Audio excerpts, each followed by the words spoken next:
Bismillahirrahmanirrahim. Assalamualaikum warahmatullahi wabarakatuh. Berita Al-Hijrah 12 April bersama saya Ardi Herman Marzi. Dan berikut tajuk utama untuk malam ini.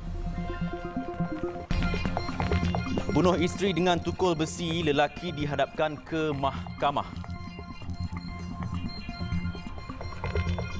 Juga kejar Lailatul Qadar, bukan berbalah tarikh 1 Syawal.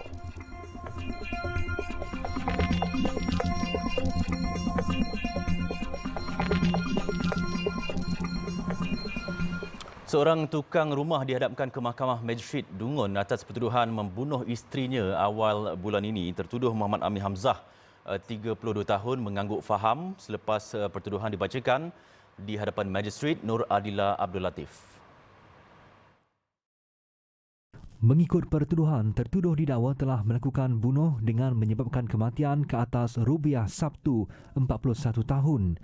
Tertuduh didakwa melakukan kesalahan itu di sebuah rumah di Kampung Besul, Bukit Besi, Dungun antara jam 7.30 pagi hingga 8.30 pagi pada 5 April lalu. Bagi kesalahan itu, dia didakwa mengikut Seksyen 302 Kanun Keseksaan kerana membunuh yang membawa hukuman mati jika sabit kesalahan. Mahkamah kemudiannya menetapkan 13 Jun depan untuk sebutan semula kes dan laporan kimia. Media sebelum ini melaporkan seorang wanita maut dipercayai dipukul dengan tukul besi oleh suaminya dalam kejadian di Kampung Besul, Bukit Besi, Dungun Rabu lalu. Kejadian itu menyebabkan mangsa Rubiah Sabtu, 41 tahun, disahkan maut di tempat kejadian akibat kecederaan di bahagian muka dan kepala. Sebelum itu dikatakan berlakunya perselisihan faham antara pasangan terbabit sehingga menyebabkan suami mangsa tiba-tiba bertindak luar kawalan.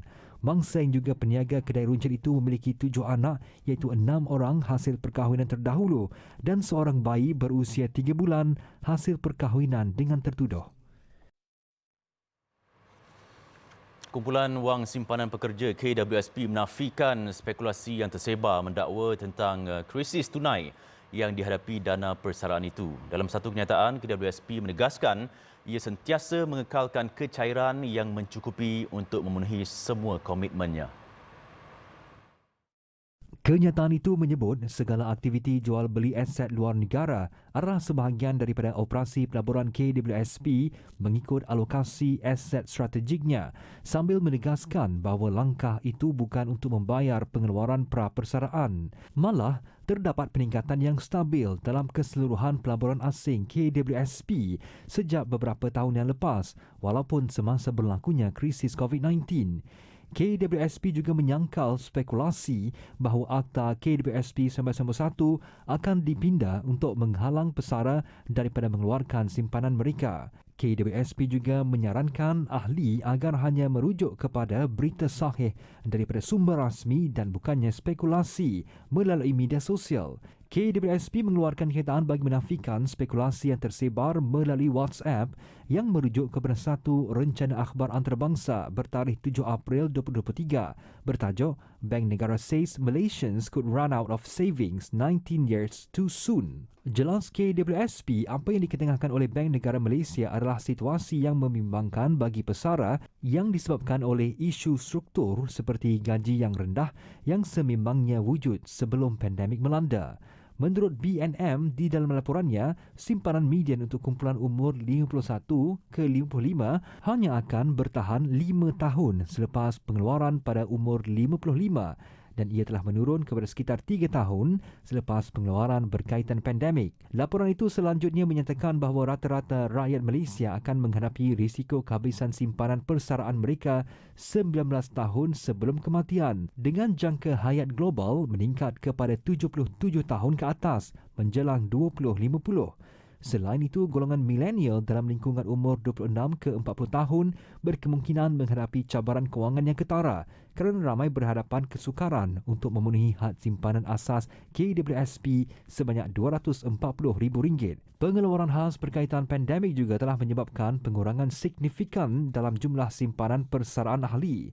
Sehingga Mac 2023, 70.5% daripada 7.2 juta ahli sektor formal aktif berumur 18 hingga 55 tahun tidak memenuhi had simpanan asas KWSP mengikut umur.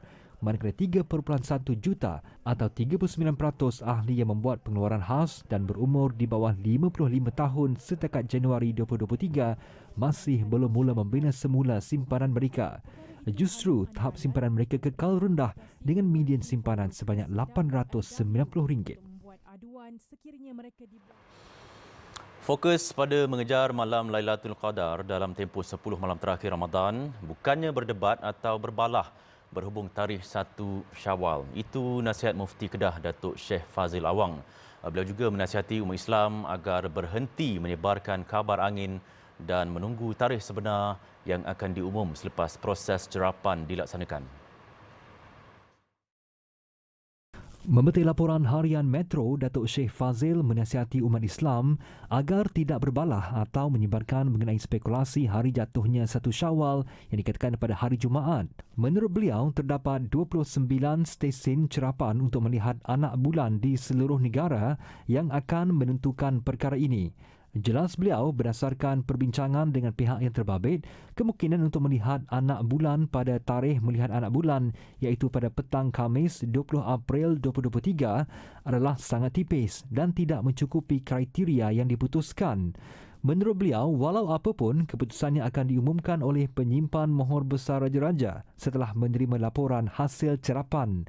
Jabatan Kemajuan Islam Malaysia JAKIM sebelum ini juga mengingatkan semua pihak agar tidak membuat sebarang andaian mengenai tarikh Hari Raya Aidilfitri pada tahun ini.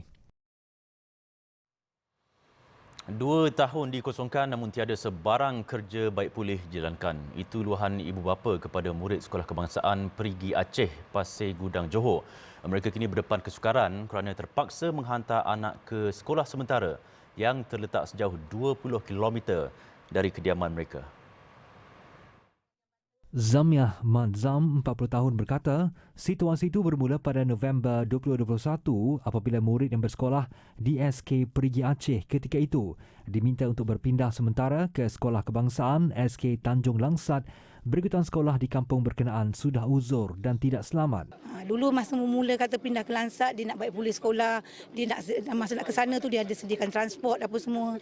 Tapi tiba masa kami terpaksa hantar anak kami sendiri. Yang tak ada transport terpaksa berhujan, berpanas naik motor hantar anak. Dengan risiko air masin, jalan kat luar tu pecah-pecah. Lori banyak. Macam-macam risiko yang kita boleh dapat. Contohnya macam anak saya sekali. Macam mana dekat selekor kampung tu, nak selekor dia jatuh. Nasib baik tak ada kenderaan lain time masa dia jatuh tu. Kalau ada, macam mana keadaan anak saya. Jadi kita kalau boleh nak, tolonglah kami ni. Cepatkanlah budak-budak pulih sekolah kami. Kalau dulu macam mana, Kak? Mudah ya dulu? Kalau dulu Alhamdulillah anak saya tak pernah saya pening kepala. Pagi cukup time siap pergi jalan kaki. Kita tak perlukan modal sikit pun untuk anak kita ke sekolah. Tapi lepas ni kita hantar naik kereta. Lepas tu berulang tau.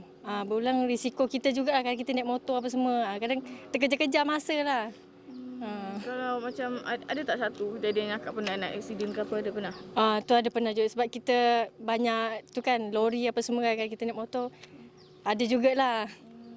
Macam Akak apa Akak harapkan apa? Harapkan sekolah ni cepatlah bina. Kita harapkan tu je lah. Selain itu mungkin jangka pendek dia.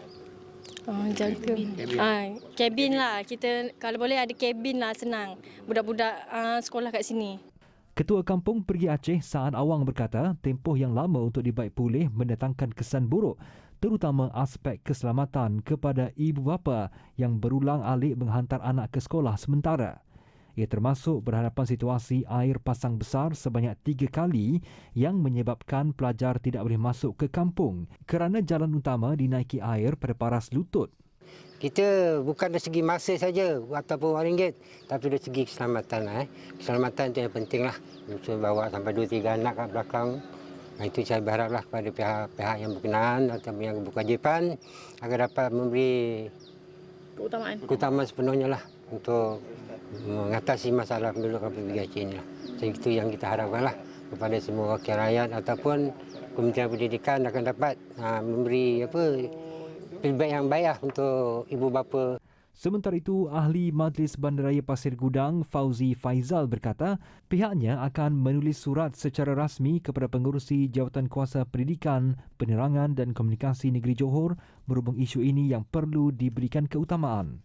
saya selaku ahli majlis Bandar Pasir Gudang ingin menyeru kepada pihak kerajaan terutamanya Kementerian Pendidikan agar mempercepatkan pembinaan sekolah di Kampung Perigi Aceh ini ataupun dihantar apa-apa contoh kabin yang boleh menempatkan pelajar-pelajar sementara untuk pembinaan sekolah ini. Kerana kalau kita dengar tadi rentetan daripada penduduk kampung, mereka amat sukar dan susah untuk menghantar anak-anak mereka ke sekolah yang berdekatan lah. Jadi mereka memang mengharapkan agar sekolah ini dipercepatkan kerana sekolah ini telah ditutup hampir 2 tahun.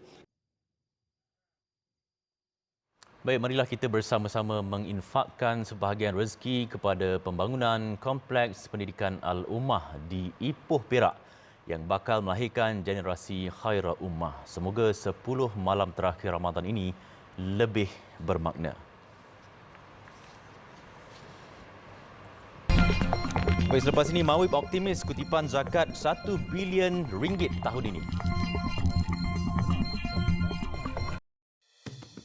Marilah kita mengimarahkan 10 malam terakhir Ramadan tahun ini dengan berinfak kepada pembinaan Musallah Ar-Raudah di Beserah Kuantan. Semoga menjadi saham kita di akhirat kelak.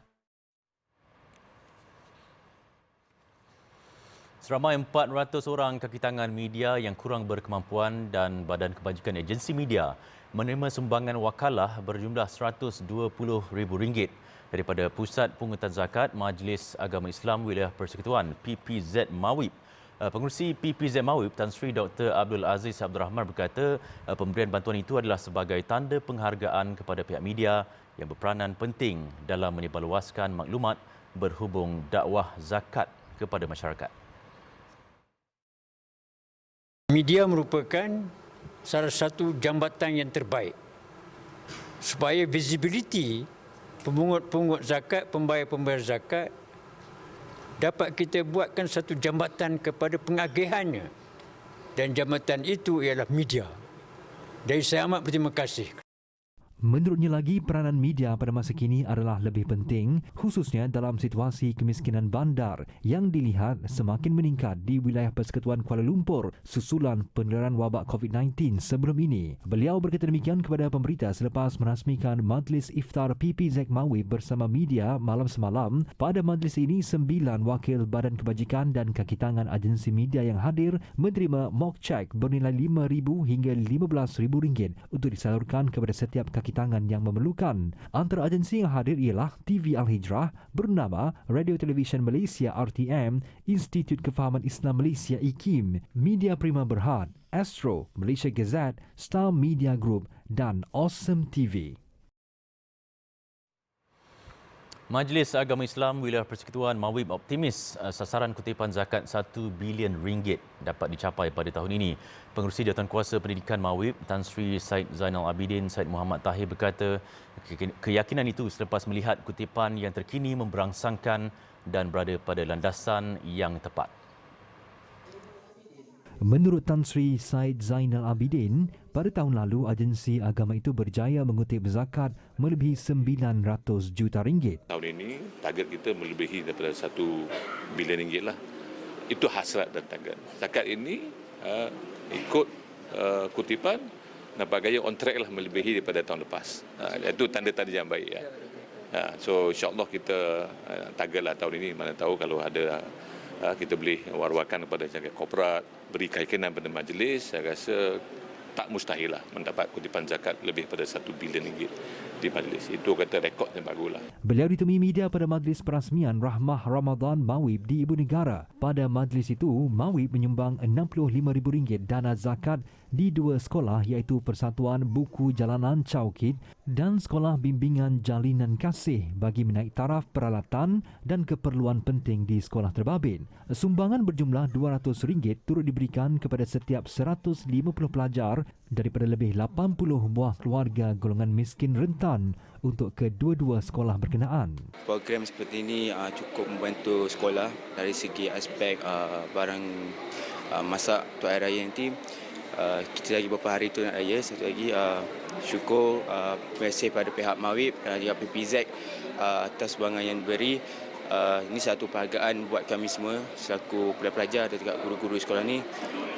Sebelum ni dapat juga banyak, tapi progres ni saya rasa mungkin perlukan ada lagi untuk bukan saja sekolah ni, untuk masyarakat luar sana. Bagi pihak Buku Jalanan Cawkit, saya merasakan bahawa bantuan yang diberikan oleh MAWIP pada hari ini adalah satu bentuk sokongan dan dokongan kepada pekerja-pekerja masyarakat. Membina masyarakat bukanlah kerja seorang, tapi ianya kerja sekelompok. Jadi saya rasa pendekatan yang diambil MAWIP hari ini adalah salah satu pendekatan yang sangat rahmah, yang sangat berfikir tentang bagaimana nak mendongkong organisasi-organisasi yang membantu pembinaan masyarakat. Macam kami di Buku Jalanan Cawkit, apa yang penting pada kami adalah pendidikan kanak-kanak. Sekolah Bimbingan Jalinan Kasih dan Persatuan Buku Jalanan Cawkit yang merupakan sekolah di bawah Kementerian Pendidikan yang ditubuhkan pada 2013 bagi membantu pelajar dari golongan gelandangan dan miskin mendapatkan akses pendidikan secara formal. Yayasan Ad-Din ingin mengajak seluruh umat Islam memanfaatkan 10 malam terakhir Ramadan dengan berinfak kepada pembangunan dan operasi Yayasan Ad-Din yang giat melahirkan generasi hufaz di Malaysia. Satu rumah, satu hafiz.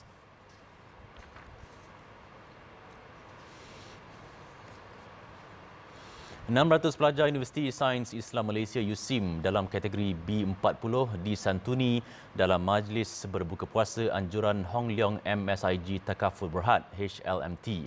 Ketua Pegawai Eksekutif HLMT Muhammad Asri Omar berkata, langkah itu diambil sejajar dengan matlamatnya untuk meringankan beban pelajar termasuk pelajar asnaf. Menurut Muhammad Asri, HLMT melalui program kemasyarakatannya turut mengambil peluang menghulurkan musaadah bakul rahmah yang berisi makanan kering serta bantuan kewangan kepada 150 pelajar asnaf USIM yang terpilih.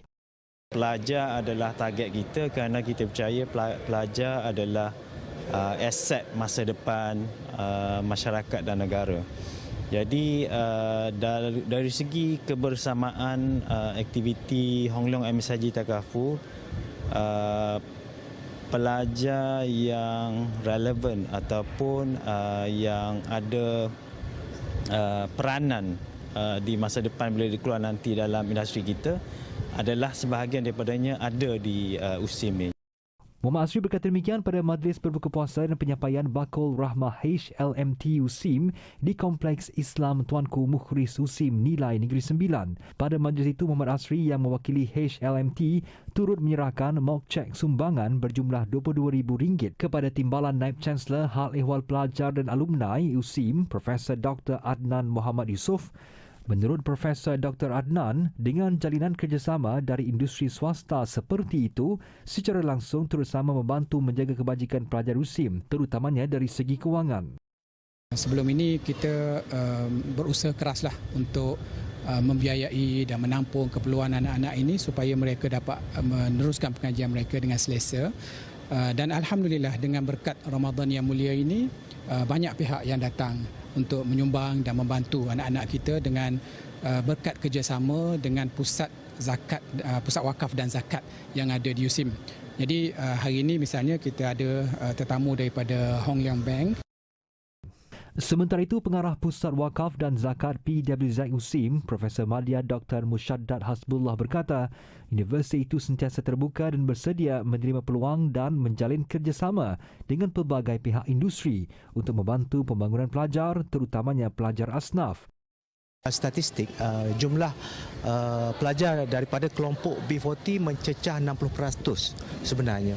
Oleh sebab itulah PWZ yang ataupun Pusat Wakaf dan Zakat USIM yang dipertanggungjawabkan untuk menangani isu-isu berkaitan dengan keperluan asnaf ini, kami alhamdulillah setakat ini mengadakan hubungan yang baik dengan pihak pengeluar zakat yang terdiri daripada golongan swasta ataupun golongan industri dan juga pembayar-pembayar zakat individu. Katanya, antara program yang sedang berjalan untuk pembangunan pelajar asnaf termasuk bantuan zakat tunai setiap semester, beasiswa tajaan penuh pengajian untuk pelajar asnaf, bantuan perubatan dan projek keusahawanan serta lain-lain program yang dianjurkan pelajar universiti itu. USIM juga sedang mengembangkan aspek bantuan kepada pelajar OKU, antarabangsa dan pelajar pasca siswazah dalam usaha untuk memastikan semua warga pelajar USIM dapat dibantu seterusnya melahirkan graduan profesional Muslim. Jangan biarkan Ramadan berlalu tanpa kita melakukan infak dan sedekah pada 10 malam terakhir ini. Jom sama-sama berinfak bagi menyiapkan Pondok Moden Tafiz Al-Banna yang bakal melahirkan ribuan generasi Al-Quran.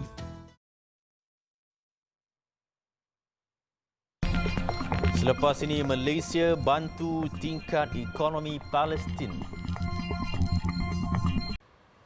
Ayo bersama-sama kita mendoakan kejayaan misi sukarelawan Ramadan dan bantuan gempa bumi Syria 2023 anjuran aman Palestin.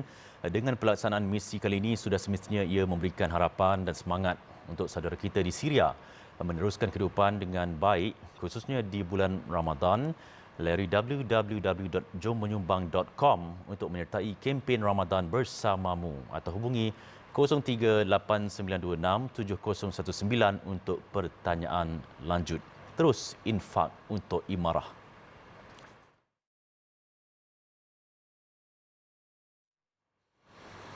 Sejak sekian lama hubungan Malaysia-Palestin, ia bukan sekadar menyalurkan bantuan dari segi moral dan material semata-mata, malah lebih daripada itu. Menteri Dalam Negeri Datuk Seri Saifuddin Nasution berkata Malaysia turut memperjuangkan nasib rakyat negara itu dengan membantu meningkatkan ekonomi mereka. To the successful Palestinian and Arab traders and businessmen around the world, please consider making Malaysia the center of your operation. My ministry has developed special programs to attract entrepreneurs like you. By investing in Malaysia, you will create new jobs for both Malaysians and Palestinians who reside here. Jelas Datuk Seri Saifuddin, golongan profesional dalam komuniti Palestin di Malaysia boleh menjadikan negara ini sebagai lokasi untuk mengatur gerak kerja yang lebih berkesan bagi membela nasib rakyat Palestin. Beliau ditemui media selepas menghadiri Majlis Iftar Perdana Anjuran Palestinian Cultural Organisation Malaysia PCOM di Kuala Lumpur semalam. Lebih 600 rakyat Palestin di Malaysia terdiri daripada golongan profesional, penuntut universiti, pelarian serta anak-anak yatim turut diraikan.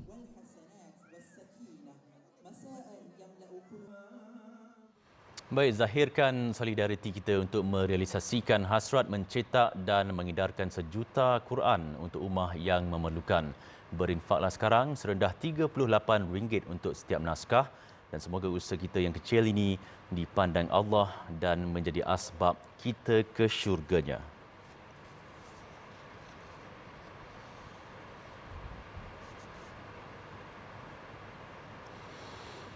Hubungan Arab Saudi dan Malaysia terus akrab terutama pada bulan Ramadan. 25 tan kurma dihadiahkan kepada Malaysia pada Majlis Sumbangan Kurma Hadiah Penjaga Dua Tanah Haram Raja Salman Abdul Aziz Al Saud di Kedutaan Arab Saudi di Ibu Negara malam semalam. Ketua Pengarah Jabatan Kemajuan Islam Malaysia JAKIM Datuk Hakimah Muhammad Yusof berkata sumbangan itu akan diagihkan kepada agensi agama di bawah Jabatan Perdana Menteri. Ia termasuk badan bukan kerajaan, NGO dan ahli kariah seluruh negeri. Kita bagi pihak Jabatan Perdana Menteri Hal Ehwal Agama mengucapkan jutaan terima kasih kepada Kerajaan Saudi atas pemberian ini dan kita harap pemberian ataupun hadiah ini akan mengeratkan lagi hubungan baik antara kedua kerajaan. Sumbangan itu disampaikan sendiri Duta Arab Saudi Tuan Yang Terutama Mesa'ad Ibrahim Al-Sulaim.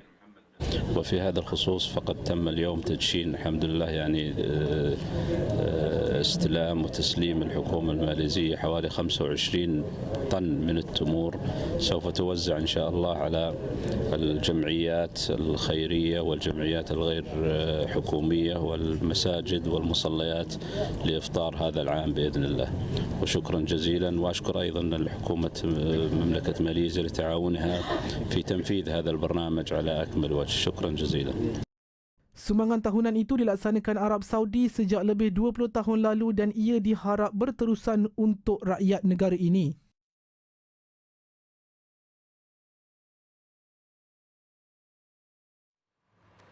Bumi Yaman memerlukan bantuan kita. Jom berikan mereka sinar harapan baru dengan berinfak kepada kasih insan yang menjalankan misi kemanusiaan di sana. 10 malam terakhir Ramadan kita pasti lebih bermakna dengan bersedekah.